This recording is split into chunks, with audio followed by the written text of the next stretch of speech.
All right, STEMers, welcome to section 7.2. So we're in rational functions. That's what unit 7 is about. And today what we're going to be doing with them is graphing them so that we can learn about transformations of them. So the main idea is transformations of rationals. So let's get to it. So let's start on page 197 where it asks to write a definition in your own words of a rational function. So I'll put it in my own words.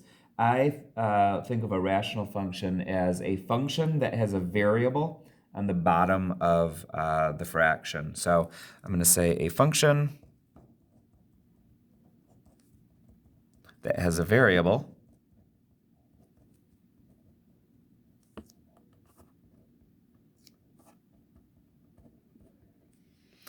on the bottom of a fraction.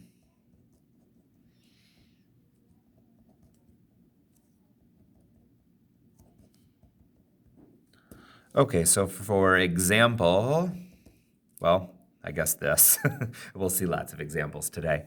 So the next thing I want to do before we go to the next page is I'll just kind of take a look at this graph right here. This is the parent function of a rational. So f of x equals 1 over x. This right here is the most basic rational function you could have, and this is what the graph of it looks like. There's a couple things that I want to focus in on before we move on about this graph. So key things about this graph. It's broken into two pieces. It has a vertical and horizontal asymptote, and the parent function, so the most basic one, has a vertical asymptote at 0 and a horizontal asymptote at 0. The last thing I want to point out is that the graph, you see it starts at 1, 1, and then at -1, -1, and then I shouldn't say it starts there, but it has that point, and then it kind of works its way up towards the asymptote and down towards the asymptote. So same thing here at 1. So again, in review, it has a horizontal and vertical asymptote. The standard is for them to both be at 0, and the standard is to have a point here at 1, 1, and -1, -1, and to have them shooting in that direction. So let's start taking a look here. So in exercises 1 and 2, graph the function and compare the graph with the graph of 1 over x. So here we go. I'll make an y-axis, I'll make an x-axis. Okay, so I'm just looking at this and thinking, has it been shifted to the left or right? If it was shifted to the left or right, something would be added or subtracted right there. And if it was shifted up or down, something would be added or subtracted on the end right here. Since neither of those things didn't happen, none of those things happened. It didn't get shifted up or down. It didn't get shifted to the left or right. So I know that it is going to have the normal standard asymptotes at 0 and 0. Okay, so what is the difference between 0.25 over x and 1 over x? So can we agree that the only way to turn this into this would be to basically, if you took 1 over x and if you multiplied it by a 0.25 out in front, do you see how this would turn into 0.25 over x? So that's clearly what happened. And when you multiply something in front of everything, the function, that's either a vertical stretch or shrink. So this is a vertical, and because it's 0.25, it's going to be a shrink. So it's 4 times lower. So why do I say that? Our job is to graph this. It used to have a point, like this one right here had that point at 1, 1. So instead of going up 1, it's only going to go up to 0.25. So that is where I know where that point is. So now I'm going to go backwards 1 and down 0.25. And now I can just make it go up to the asymptotes, but never quite get there. And I've graphed it. You could put this into your graphing calculator. And if you did, you would get exactly what we've got right here. So, it says compare the graph with the graph of this. That was the one that we saw on the last page right here. So how does it compare? It's a vertical shrink of 1/4. And so that's how it compares. Okay, so originally we started out with 1 over x. So what would we have to do to turn this into negative 2 over x? Well, you would take the original, and if you multiplied it by negative 2, then you would have this. So what they did is they have this is a vertical stretch of 2.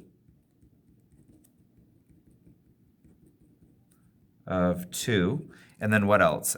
They have a negative out front, so that is going to be a vertical flip, or we would call that a reflection over the x-axis. So it's a reflection over the x-axis. Very good. Okay, so now we need to graph that. So it has not been moved to the left or the right. It has not been moved up or down.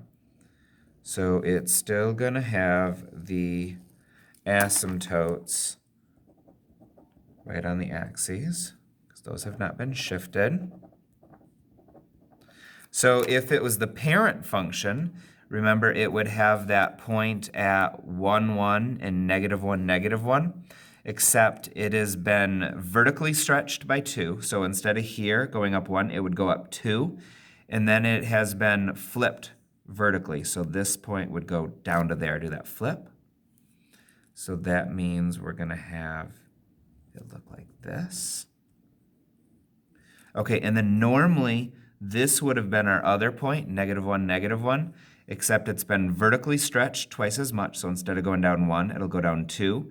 And then that negative means flip it vertically, so it's going to go up 2 over the axis. And there is that part. All right, so I've graphed it. And I've compared it. It was a vertical stretch of 2, and it was a reflection over the x-axis. All right, look at us go. When we're done with 3, 4, 5, and 6, we are done. So let's keep it going. Graph the function, state the domain and the range. Sure. So I'll first make an x and a y-axis. Always a good thing to do. Okay, so instead of being 1 over x like the original, it has been moved, we got x minus 3, so it's been moved to the right 3 and up 5. So the asymptotes are getting moved. So the asymptote isn't right here, it's moved over to the right 1, 2, 3. So now the asymptote is right here. And the horizontal, and that's been moved up 5. So instead of having this asymptote here, we need to move that asymptote up 5. 1, 2, 3, 4, 5. Okay, very good. Now, has there been a flip? No. Has there been a stretch or shrink? No. So now we can just go from here over 1 up 1 and get that. And we can go over here, back 1 down 1, because there's been no stretch or shrink or flip. So just go like that. And now I have graphed it. State the domain and the range. So the domain is the answer to the question, where can I find the graph when I look to the left and the right? Does the graph go to the left forever? Yep. Does it go to the right forever? Yep. But it gets stuck at this spot, like it never hits that. So that is when x is 3. So the domain, where can I find the graph when I look left and right? I can find it everywhere. So all real numbers except when x equals 3, there's that asymptote there, so there's no graph there. Everywhere else. Okay, so the range is the answer to the question, where can I find the graph when I look up or down? It goes down forever, it goes up forever, but it never can reach 5. So where can you find it when I look up and down? I can find the graph everywhere, so all real numbers except when y equals 5, the graph never can get to there. So have I graphed it? Yes. Did I state the domain and range? Yes, yes. I'm done with number 3. All right, on to number 4. Make my x and y axes. Look at us go. Okay, so this one has not been moved to the left or to the right, but it has been moved down 4. So it's not been moved to the left or the right, so it'll still have a vertical axis just right here. But since it's been moved down 4, 1, 2, 3, 4, that asymptote has to get moved down 4. Okay, very good. So normally if I was graphing it, I would go over 1, up 1, and that would be where it is, except we've got a -3, which means that this has been a vertical stretch by 3. So instead of going up 1, I'm going to go up 1, 2, 3.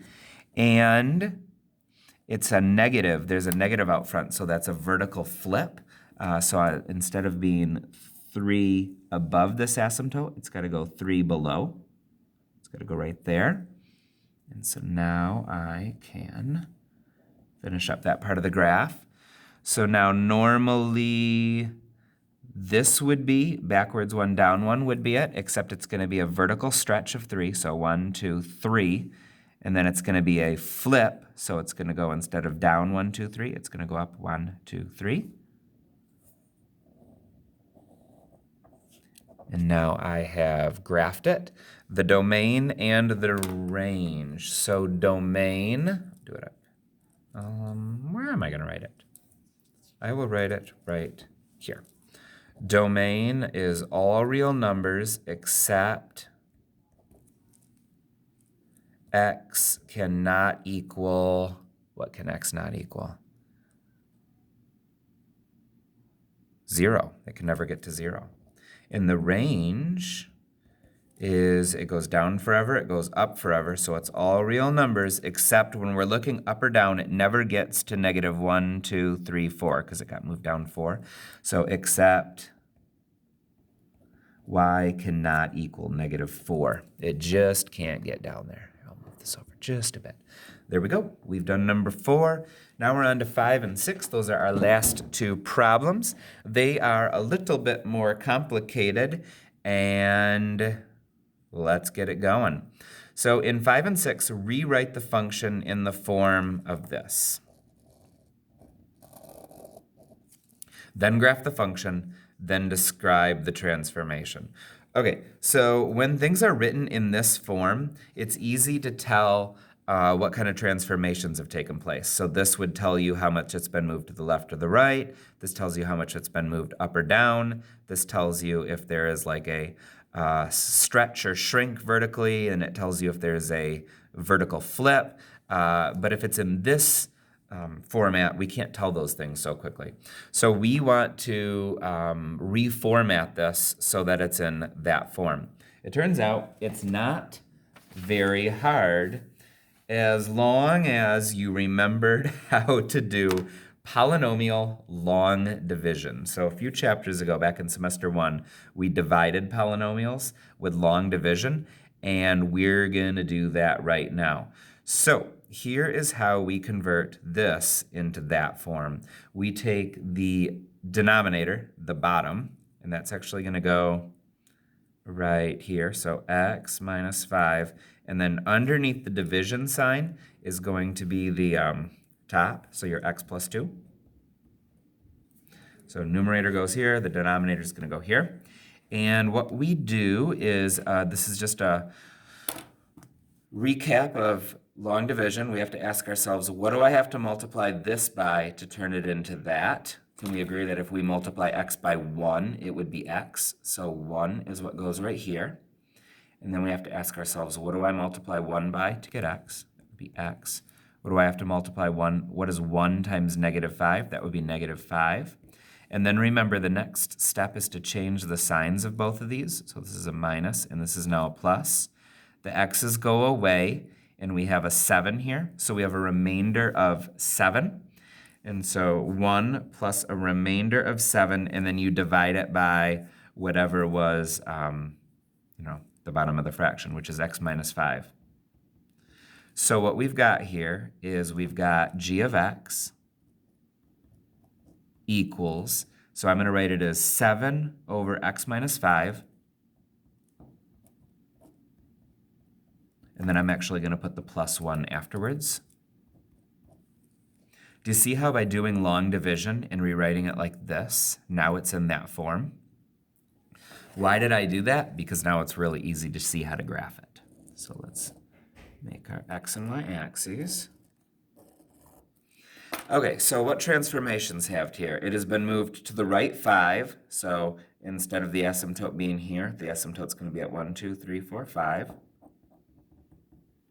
And the asymptote for this one got moved up 1.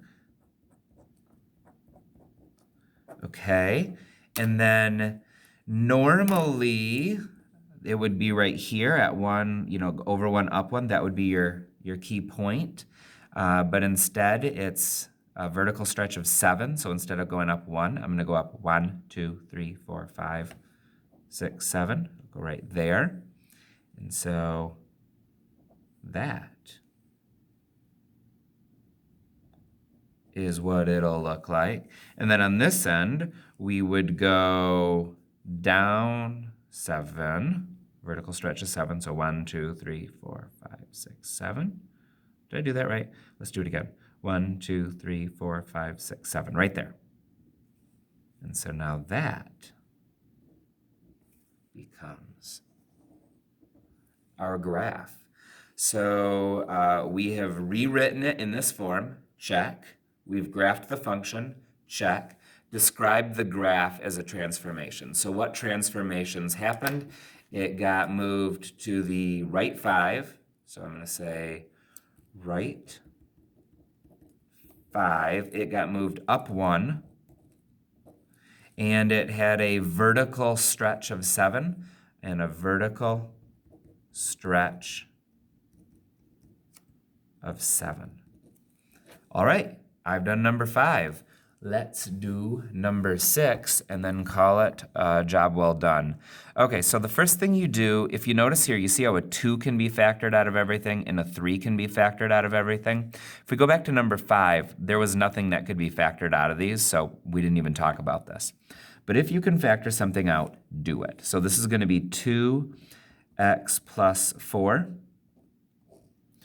And it's going to be on the bottom 3x minus 4. Very good. So now we've got this 2/3 out front, and we're going to ignore that 2/3, and we're just going to do the long division with this at the start, okay? So the bottom one goes on the outside, so it's going to be x minus 4 divided by, and then on the top is the x plus 4. Okay, so another recap of long division. I have to ask myself, what do I have to multiply that number by to turn it into that? Once again, it looks like our answer is 1. And then so we're going to have 1 times x is x. 1 minus 4, timesing them is minus 4. Then remember we switch the signs of these. So minus and a plus.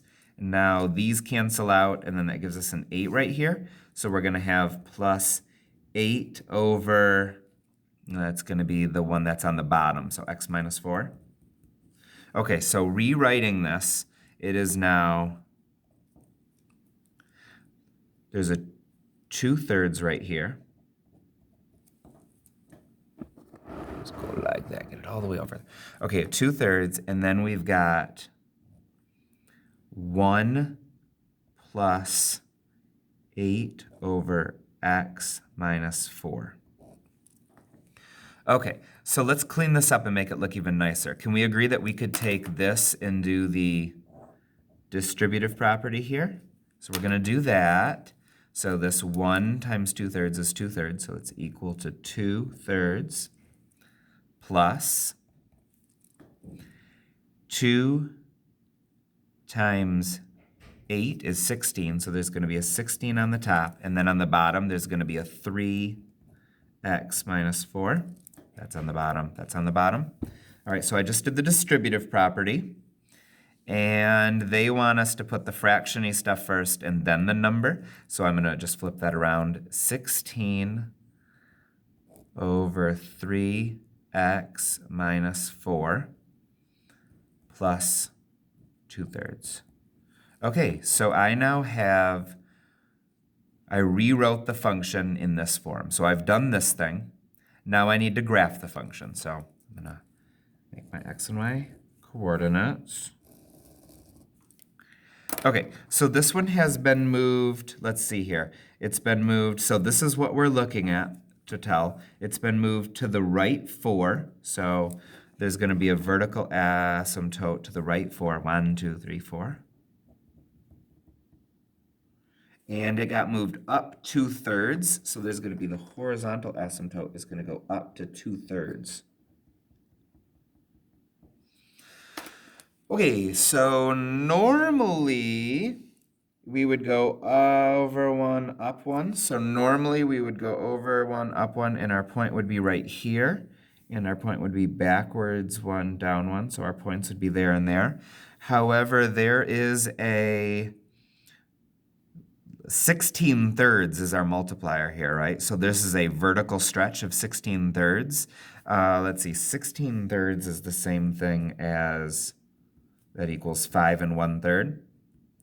So it has been stretched 5 1/3. So I'm going to go up, instead of going up 1, I'm going to go up 5 1/3. So I'm going to go 1, 2, 3, 4, 5 1/3. That sends me to here. So there's part of our graph, and then I'm going to go down 5 1/3. 1, 2, 3, 4, 5 1/3. There we go. Going that way.